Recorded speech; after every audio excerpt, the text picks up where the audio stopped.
Hi guys, welcome back my channel. இன்றைக்கி இந்த வீடியோவில் நம்ம பெட்டி கடையில் விற்கிற அந்த ₹1 பால்கோவா எப்படி செய்கிறத நம்ம பார்க்க போகிறோம். இதை வந்து ஹல்கோவான்னு சொல்லுவாங்க. இதுக்கு தேவையான பொருளுமே பார்த்திங்கன்னா ரொம்ப கம்மியான பொருள் தான் தேவைப்படும். நம்ம வீட்டிலேயே சுலபமாக செஞ்சிடலாம். அதுக்கு ஒரு மிக்ஸி ஜாரில் 1 கப் அளவுக்கு நான் பொட்டுக்கடலை எடுத்துக்கிறேன்.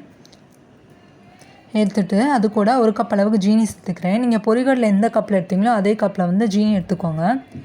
இப்போ சேர்த்துட்டு இது ரெண்டையும் நம்ம நைஸாக பவுட்ரு பண்ணி எடுக்க போகிறோம். இப்போ இது கூட ஸ்மெல்க்காக நான் 3 ஏலக்காய் சேர்த்துக்கிறேன். சேர்த்துட்டு இதை நல்லா நான் நைஸாக பவுட்ரு பண்ணி எடுத்துட்டேன். இப்போ இதை ஒரு சைடு வச்சுட்டு நம்ம ஒரு கடாயை வந்து ஹீட் பண்ணிக்கலாம். இது கூட 1/2 கப் அளவுக்கு நான் நெய் சேர்த்துக்கிறேன். நெய் இல்லைனா நீங்கள் வீட்டில் இருக்க வாசனையில் அந்த எந்த எண்ணெய் வேணால் சேர்த்துக்கலாம். ஆனால் நீங்கள் நெய் சேர்த்திங்க அப்படின்னா ஸ்மெல்லும் நல்லாயிருக்கும், அதே மாதிரி டேஸ்ட்டும் சூப்பராக இருக்கும்.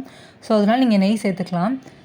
சேர்த்துட்டு நெய் நல்லா ஹீட் ஆனதுக்கப்புறம் நம்ம ஸ்டவ் ஆன் பண்ணிவிட்டு அந்த நம்ம பண்ணி வச்சுக்கோங்க பவுடர் அதை போட்டு நல்லா மிக்ஸ் பண்ணி எடுத்துக்கோங்க. நீங்கள் ஸ்டவ் ஆன் பண்ணணுன்னு அவசியம் இல்லை, நீங்கள் ஆஃப் பண்ணிட்டதுக்கப்புறம் சேர்த்துக்கோங்க. இதுவரை நம்ம சேனல் சப்ஸ்கிரைப் பண்ணலாம், மறக்காமல் சப்ஸ்கிரைப் பண்ணிடுங்க. நான் பெல் பட்டனை கிளிக் பண்ணிடுங்க. அப்போ தான் நாங்கள் போகிற அடுத்தடுத்த வீடியோஸ்லாம் உங்களுக்கு நோட்டிஃபிகேஷன்ஸ் காட்டும். இப்போ நெய்யும் நம்ம பவுடரை நல்லா சேர்த்துட்டு இந்த மாதிரி நான் ஒரு டின் எடுத்துக்கிறேன். டின்னில் வந்து நம்ம ஆட் பண்ணிக்கலாம்.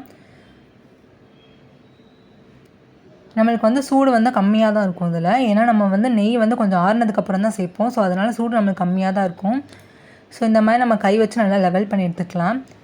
இது வந்து ரொம்பவே டேஸ்ட்டாக இருக்குங்க. இதில் என்ன பண்ணுவாங்கன்னா மோஸ்ட்லி மைதா மாவு தான் ஆட் பண்ணுவாங்க. ஆனால் நான் மைதா மாவு வச்சு செஞ்சு பார்த்தேன், அந்தளவுக்கு டேஸ்ட் நம்மளுக்கு வந்து கிடைக்கல. ஸோ அதனால தான் பொரிகடலை வச்சு ட்ரை பண்ணி பார்த்தேன். சூப்பராக இருந்துச்சு டேஸ்ட்டுமே.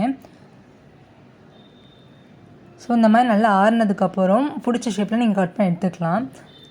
ஸோ நம்ம கடையில் விற்கிற மாதிரி நான் வந்து ஸ்கொயர் ஷேப்பில் கட் பண்ணி எடுத்துக்கிறேன்.